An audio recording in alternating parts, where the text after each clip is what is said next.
Good afternoon. My name is Vince Carr, and I am Counselor for Education for the American Guild of Organists.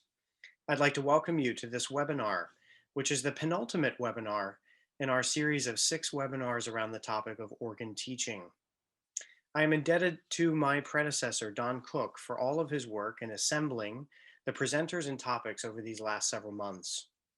How nice it is to be able to connect and come together in this way, even though we might feel physically far apart.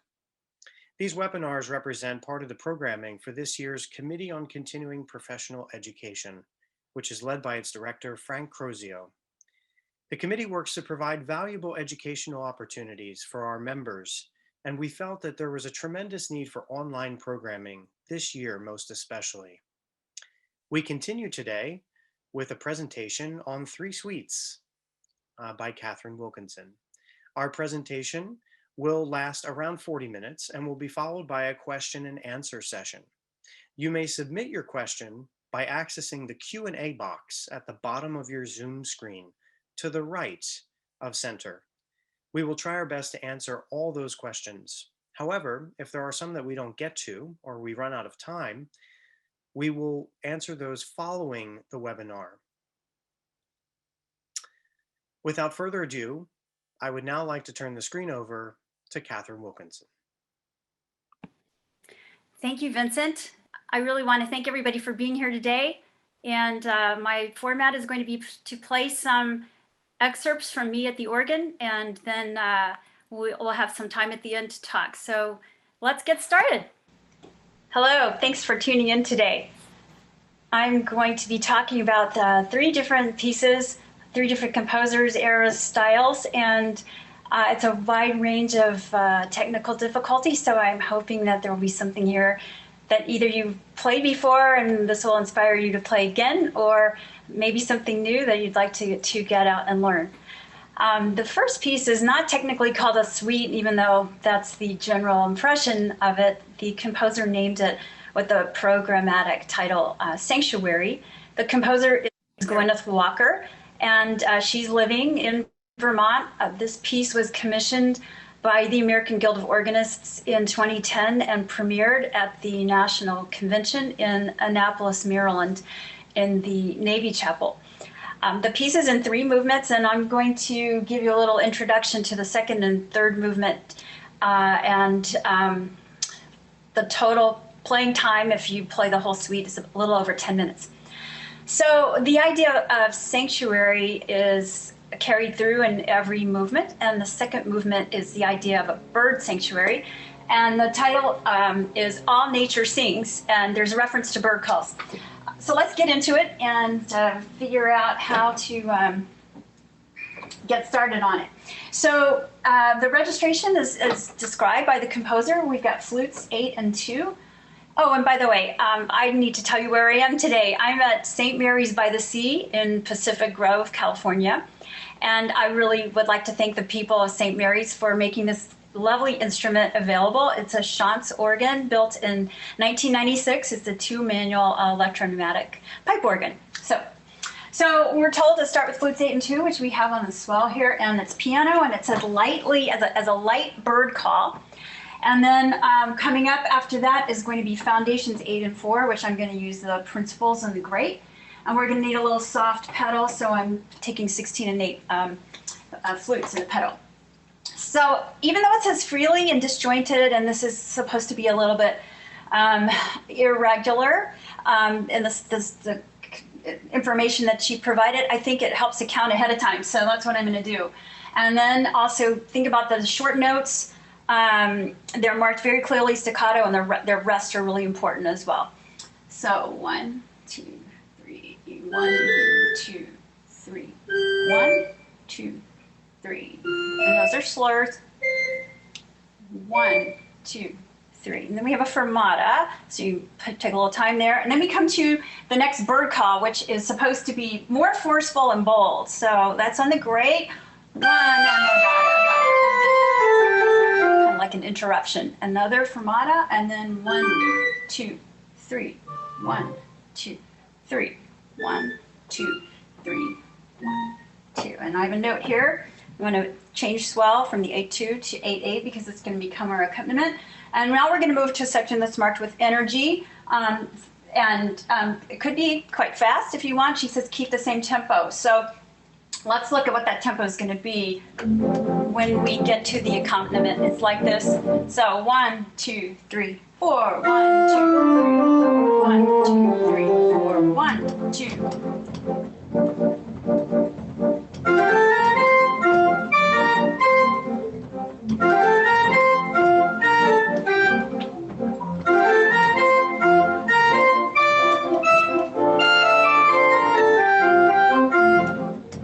Okay, so that's our opening theme.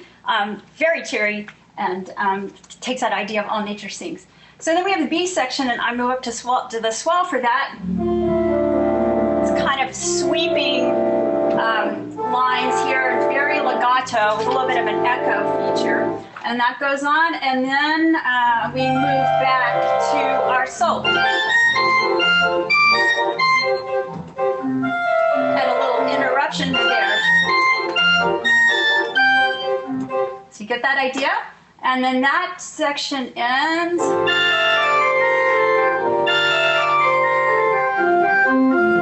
And you need to be careful here as you're getting to the end of the A section, because you've got to keep that top note down and kind of cross over to the fourth finger there. And it ends. Now, in this interlude, you've got to close a box and hit. I set up a general ahead of time to get ready for the next section. And you're told it's a bird call solo. And I think we have a really nice soft reed here to use for this part. So during this interlude, we're going to be closing the box. And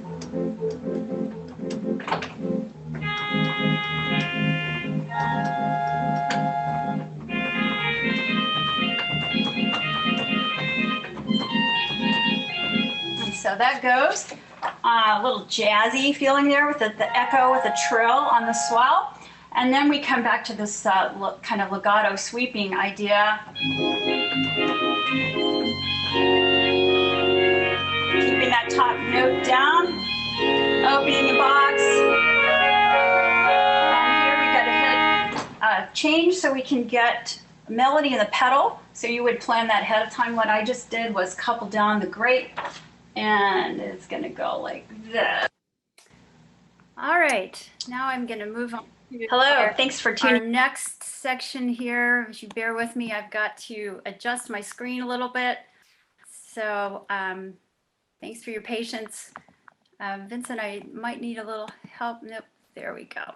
All right, and we're going to continue with All Nature Sings with the next section of the second movement. Here we go.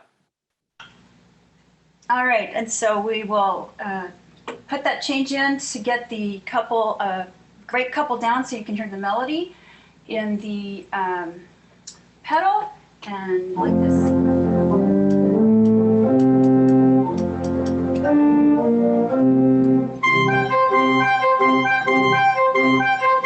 And that feature is marked to be with bright stops. And same idea again, then we get to the very end of this piece, and we have these bright stops. And this sweeping idea.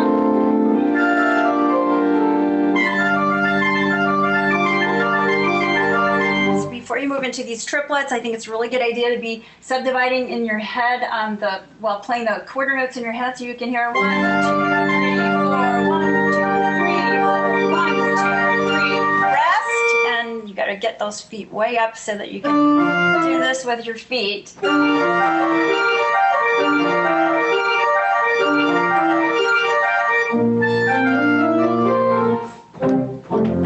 And that's how it ends. When I say with your feet, I actually do it with 2 feet. You could do it with a heel and toe on the right foot up there at the top of the register. Great. So let's go on to the... All right. And I'm here now in real time, and I'll slide back into our list of options. Bear with me just a second. And this is going to be the next movement of Sanctuary. Hope you're enjoying this. The last movement is called a refuge piece, the idea of a sanctuary being a safe, quiet place. And it's marked peacefully flowing.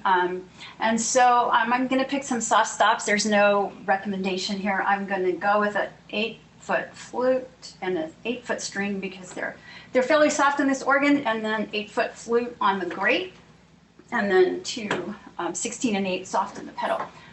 And this is about 1, 2, 3, 4.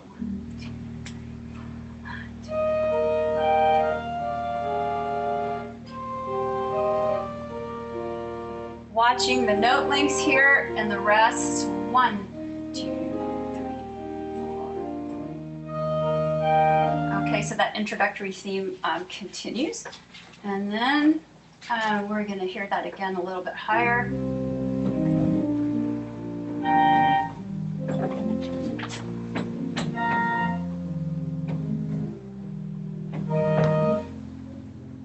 And now here's your melody.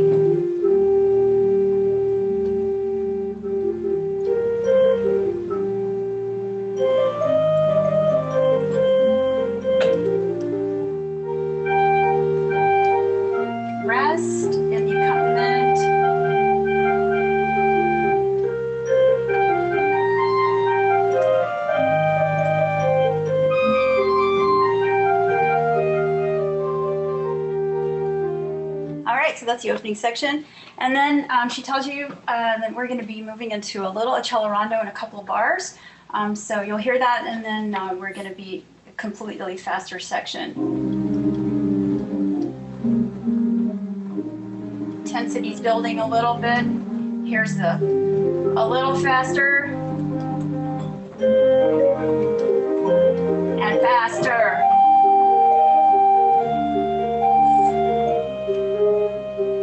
And poco retard.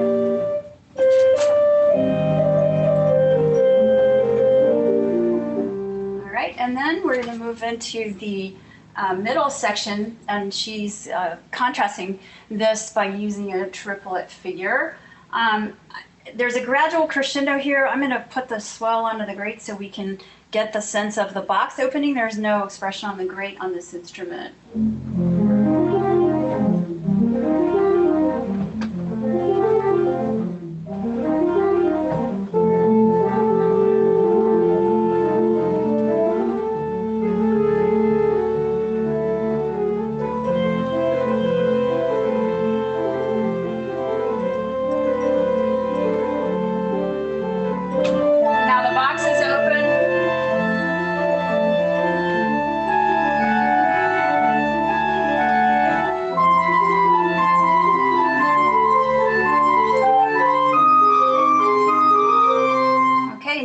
And I think the tricky thing here is to keep the 3s and 4s together against each other, or in some cases, you've got a couple of 2s and 3s, and this continues to build, and we get to the very end. So we've got that triplet figure, and we're going to have to build in a crescendo, and so I've set up a little bit bigger 8 and 4 principal on the grate, and we'll be selecting that at the top of the page. So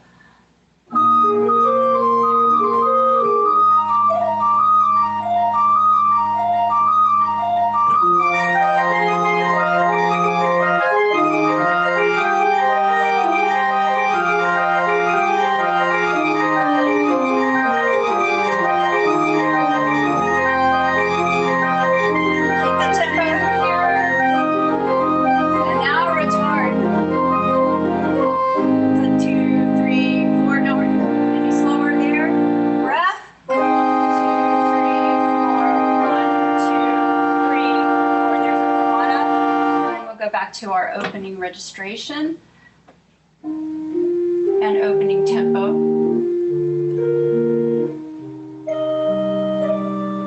And fermata. 3, 4, 1, 2, 3, 4, 1, 2, 3, 4, 1, 2. Keep the box open here. 1, 2, 3, 4. Now slower. 2, 3, 4. 1, 2, 3. Up to the swell. 1, 2, 3. And now we can close the box down and count out double on it. So that's Sanctuary with from Gwyneth Walker. So this piece is written by Louis-Nicolas Clérambault, and he was writing in the mid-Baroque in Paris. There's a whole school, if you will, of suites that came out during that time, just in the generations before Bach. And there's some characteristics that we find in all of these suites that you'll see in almost every movement that we look at today. So one of those that's really unique to this repertoire is the note inégale, which is unequal notes and applies to eighth notes. And I'll point that out when I play some of those. It's not really an equally measured 16th and dot, but a swinging feeling, kind of like you would have if you were swinging some jazz music in the 20th century. So there's note inégale. Then there's this idea of the registration being tied to the title of the suite, the movement. So often you'll have the names of the stops in the title of the movement. So it really helps picking the registration.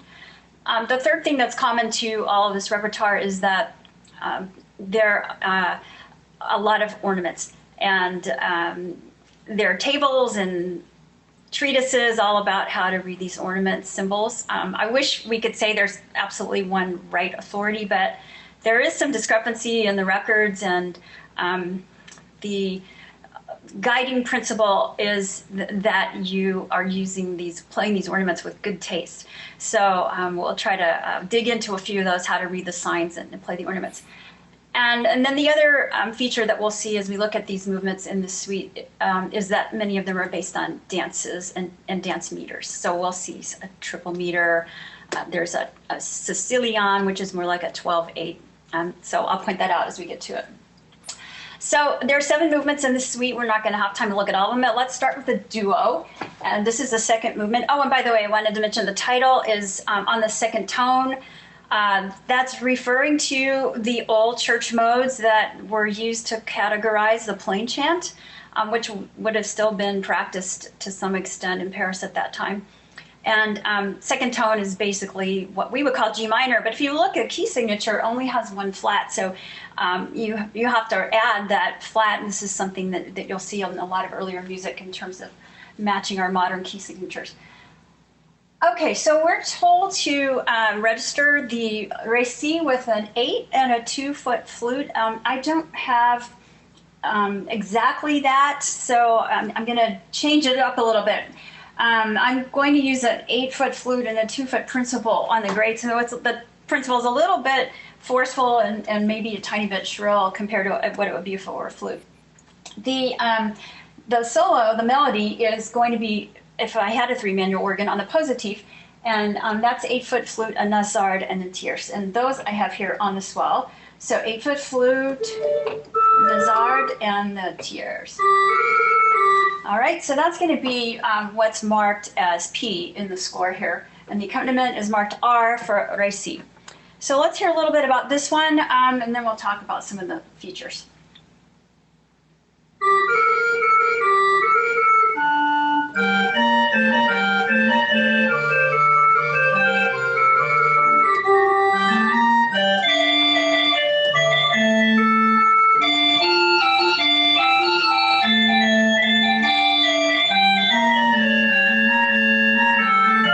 Okay, so what we've seen so far is this mordant is right in the first measure, and sometimes in French it's referred to as a pincé or pinched sound. It's just the main note and down, and you can do it as quickly or as slowly as well, your good taste. Then we have some basic trills. They're called shakes or tremblements in French. And it's generally known to begin on the dissonant note with the bass. So this is written on a C, and the bass below it is A, so it's basically an A minor triad, and the dissonant note would be above on the D. So we're going to start it on the beat. So.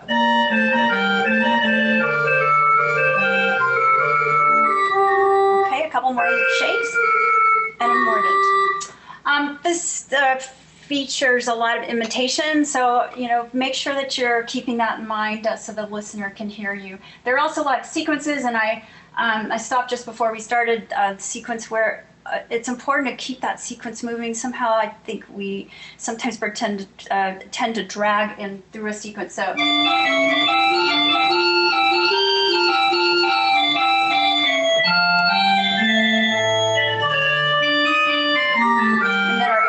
Again, there. All right, let's move on a little bit. So we've got some more shakes or trills. 2 slurs written in there, so you want to make sure you honor that.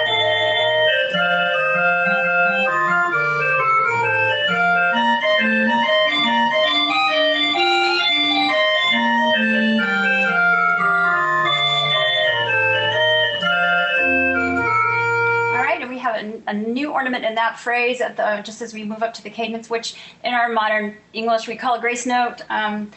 Porte de voix is in the French term. That's a shake or a trill, grace note. And I think it's important to play it on the beat so you get that dissonance there.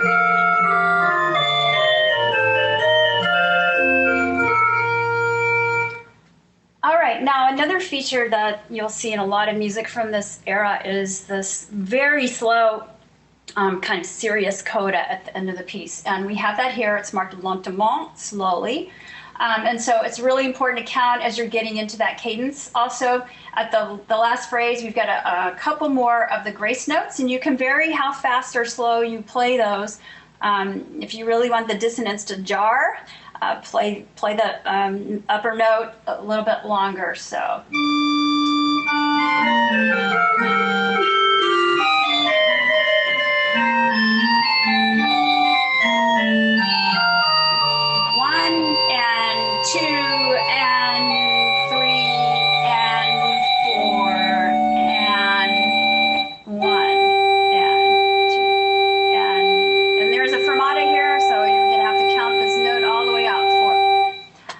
So there's a slur into one of these ornaments, and so that French term was lié or connected.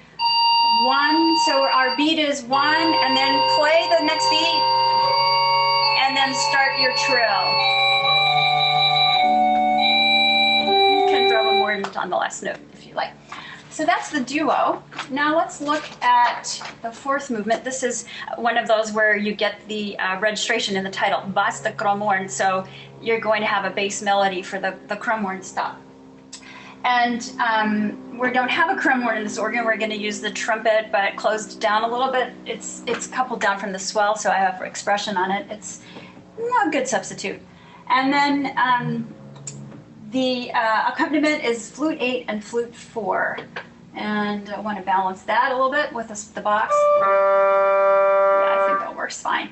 All right, so this is a duple meter, 1, 2, 3, 4. It's marked in cut time, so we're going to be thinking a strong 1 and 3.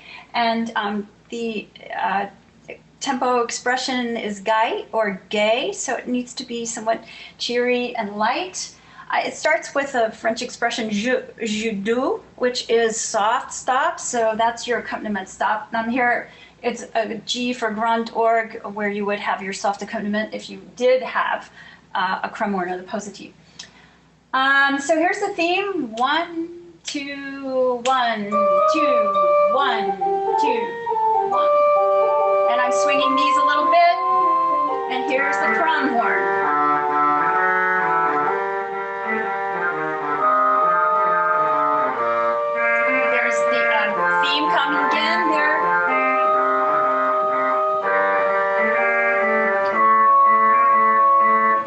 This motive repeated quite a bit through here, lots of ways to use that figure. Then we get, and this, I think it's really nice where you have this repeated idea that you can change the articulation a little bit. So we'll see some more of that later on in this movement, but legato, and then a little bit detached. Legato, a little bit detached.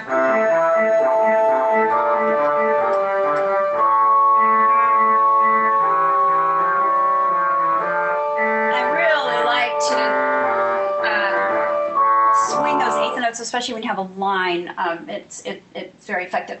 Now, let's look at some of the articulation up at the next part. We've got this arpeggio repeated in each measure. So I think it's very nice to articulate that. Legato, detach.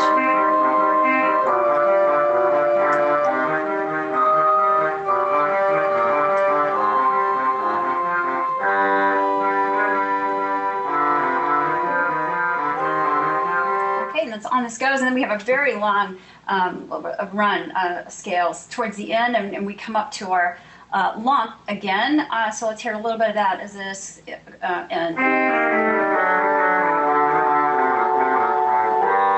It's not really a cadence because we keep going there, but notice that harmonic change. Articulate that little bit. 2, better count here, da da da, because you have these short notes. This ornament, you've got to put a turn in front of it and then continue to trill. 2, 3, 4, 1, and 2, and 3, and 4, and tie over the bar line. 1, and 2, and upper note. 3, and 4, and. So this next movement is the Récit de Nasard. And that tells you how to register that we want to have a nice solo melody played on the Nasard step, which would also include the 8 and 4 underneath it. And that's what's written here. So we're going to be doing that on the swell. And then accompaniment, I don't really have that 4-foot flute on the grate, so I'm going to just couple the 8-foot flute at 4. And then there is a tempo designation gaiement et gracieusement, which is going to be gaily and with grace, or gracefully. Actually, I think that goes without saying with all of this music. The idea of grace and sensibility is very important. So we want to be able to feel this in a 4, but it's going to be a 1, 2, 3, 2, 2, 3, 3, 2, like that. It starts on the jeu deux, again, the soft stops, which would be on the grate, even though I don't have the 4-foot here. And there's a lot of imitation between the Nasard melody and the accompaniment melody. Let's hear a little bit of this. 1, 2, 1, 2.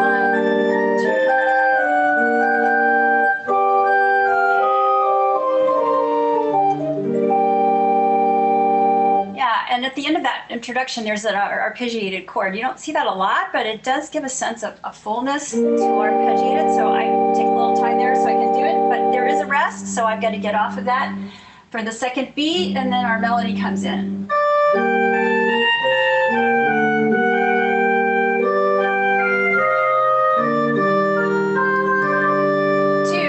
3, 4, 1, 2. You don't want to lose that big beat feeling. 1, 2. 1, 2, 3. So don't be afraid to play in a slightly detached, not overdone, but slight detached, except where there's slurs marked, which there are quite a few here. So a little detached there, but slurred there, slurred, slurred. And then here we have one of the grace notes, or the Porte de Voix, and a mordent. And you'll find that figure quite a bit at cadences. All right, so this goes on back and forth with the echo idea. We've got a long sequence here with a lot of ornaments in the middle.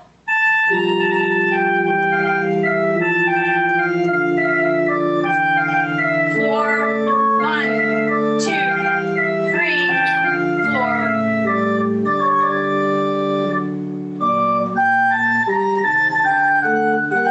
Another one of those grace notes. I tend to want to play that one a little bit slower at the cadence there. And also notice on these trills or shakes that they're slurred. So I'm playing.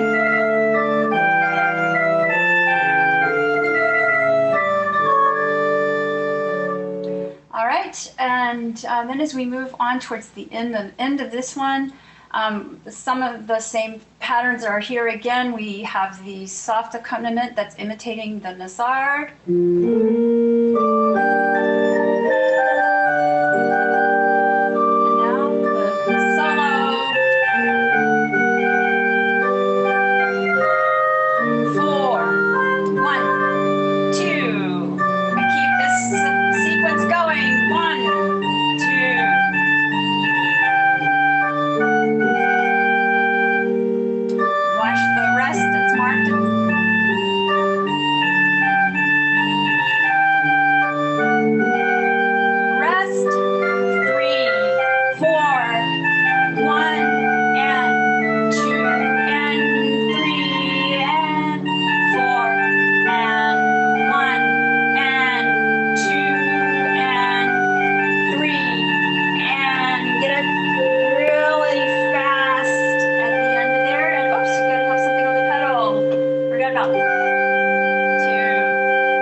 right, so I should have made a note, and of course, when you're prepared this, you will have to remember to get something on the pedal because you're going to need that for the last chord.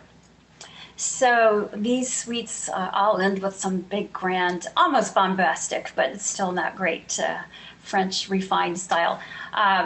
But a big piece at the end, and this one is called a caprice. So it's still playful, even though it's going to be a big, forceful sound. And we've got, again, Gaillemot.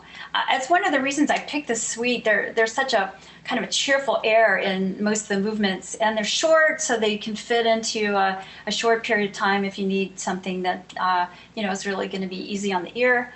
And so these work very well. I've gone ahead and set this up. We've got our 8, 4, and 2 mixtures and reeds, and then everything coupled in with GPR, meaning Grand Orgue, Positif, and Récit, all coupled in together.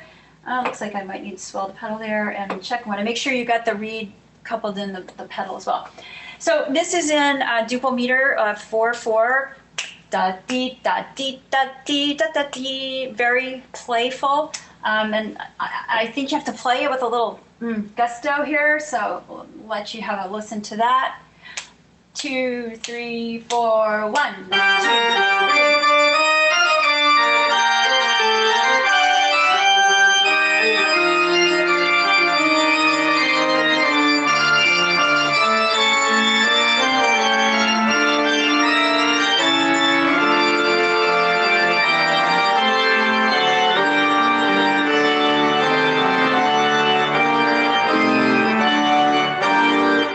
Bit of detachment on that cadence there.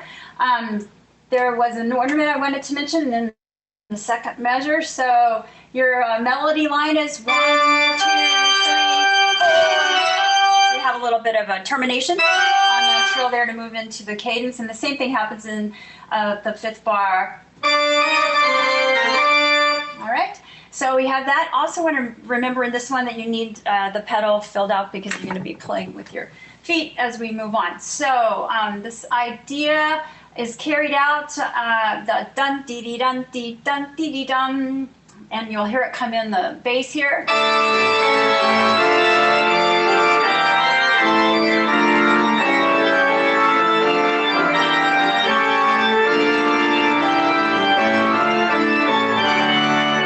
Take too much time, but I've marked in my score saver right there because it's just such an amazing harmonic transition.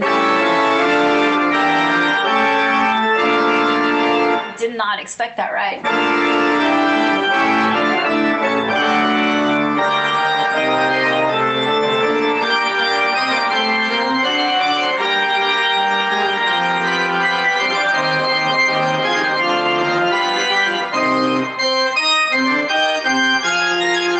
Also wanted to point out when you're getting that melody to come into the bass, you really do need to detach that a little more so you can really hear it coming through with the counterpoint. All right, so let's go on over towards the end of this. It gets very grand, and as I said, you'll be having the pedal underneath, so it's going to give it a lot more lift, oomph there.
On the pacing there, but I think it's great to really let this dissonance, the dominant harmony grate a little bit, and the dissonant note there.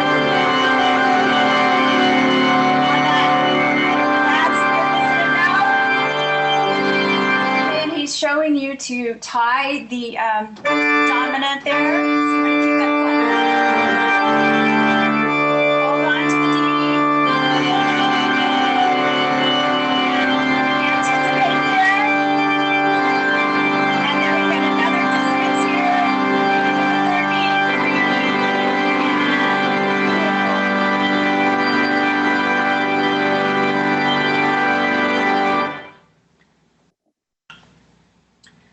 So the next piece that I'm going to share is the Suite Gothique by Boëllmann. This is a late 19th century kind of a grand French style. It has 4 movements, and true to many of the earlier suites, one of them is based on a dance form. You'll see that in a lot of music that's termed suite. It's based on some kind of a dance pattern or rhythm. And this piece is very well known, and perhaps you've played it.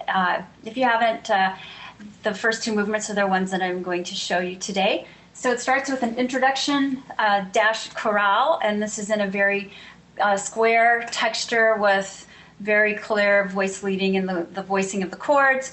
And we get a contrasting loud and soft kind of response in this introduction. It's marked maestoso and fortissimo. So it's going to be big and grand, and I want to emphasize that you want to keep the tempo going from the loud part to the soft part, and there's a fermata at the end of every phrase. I'm going to be playing each one of those double. The registration for this is, I mentioned that it's fortissimo, but it's given by the composer that we've got foundations and reeds at 16, 8, and 4, and all the divisions coupled in. Also all divisions coupled down to the pedal. So that's what I'm using here. And when we get to the soft part, I've got the box closed just about halfway down. So I'm going to think ahead of time of my tempo. This is marked in 2. So we're going to be very grand, slow 2. Bum, bum, bum, bum, bum.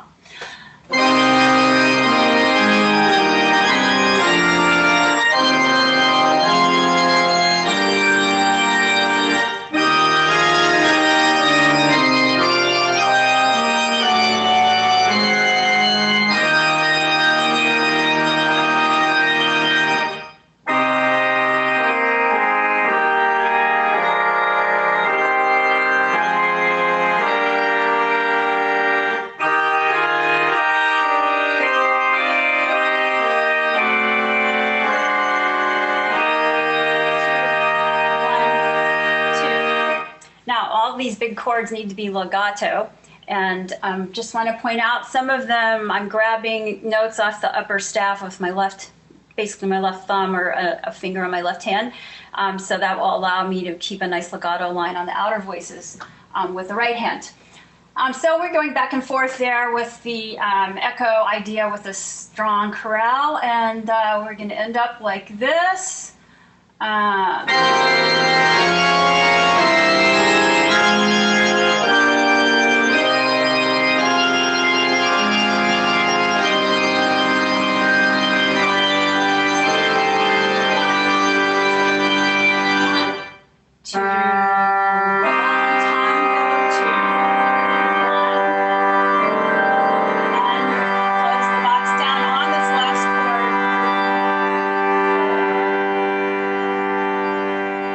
See the French word enchaîner, which is telling us to go right on into the next movement. And we'll be finishing up with a little bit of the minuet, which is the second movement. Okay, and so we go on without contrast, and then we get to the top of the next page.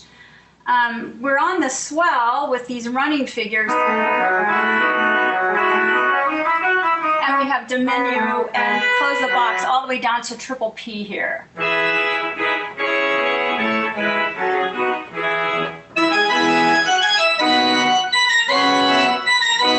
Now here it's pianissimo, so you're going to open up a little bit.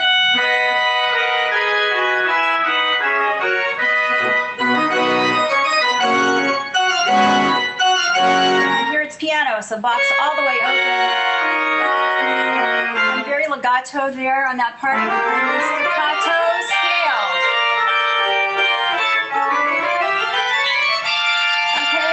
this tied figure with the scales running underneath it.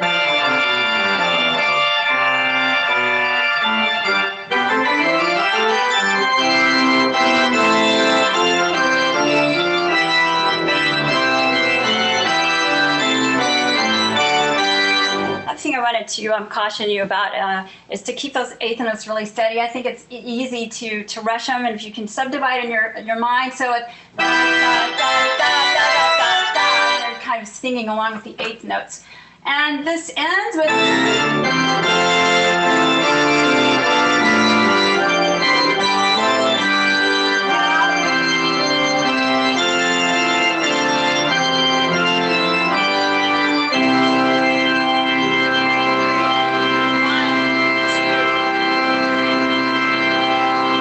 could probably even hold it a little more than double there. Wanted to point out here at the end, it's tempting to retard too soon, but retard's not marked until 4 bars from the end of molto rallentando, so you can really pull it back there. Now the other 2 movements, which we aren't going to have time to look at today, the third movement is the prayer to Our Lady, and it's very contemplative, soothing, some very eloquent melodic lines. And then the last movement is a toccata. It's a great entry-level toccata, I would say. It's got a lot of audience appeal, so it's well worth the time if you haven't learned it. So that ends the section at the organ. And thank you for staying with me. I thank everyone for being here today and encourage you to go out and find a place to practice where you can be safe. I want to give our profound thanks to you. My name is Michael Bauer. I'm on the AGO Committee on Continuing Professional Education. And we really appreciate your presentation. It was so positive and enthusiastic. And I just am struck by how in this time of challenge and COVID, we really need people who are positive, enthusiastic about sharing their art with all of us. And this was a great example of that. So thanks so much for all of your work on that. We will have one final webinar for this fall's presentations on organ teaching. This will take place next Monday, the 9th, at the same time, 4 p.m. Eastern time. And the presenter will be the renowned Langlais scholar, Anne Lebonsky. She'll be presenting on the title of Improvisation and the Music of Jean Langlais. It should be a really great way to finish the series. If you haven't heard her talk about Langlais, don't miss this opportunity. It should be spectacular. Thank you all also for joining us today, and we hope you have a great week. And your presence here was really wonderful. Thanks so much. Take care.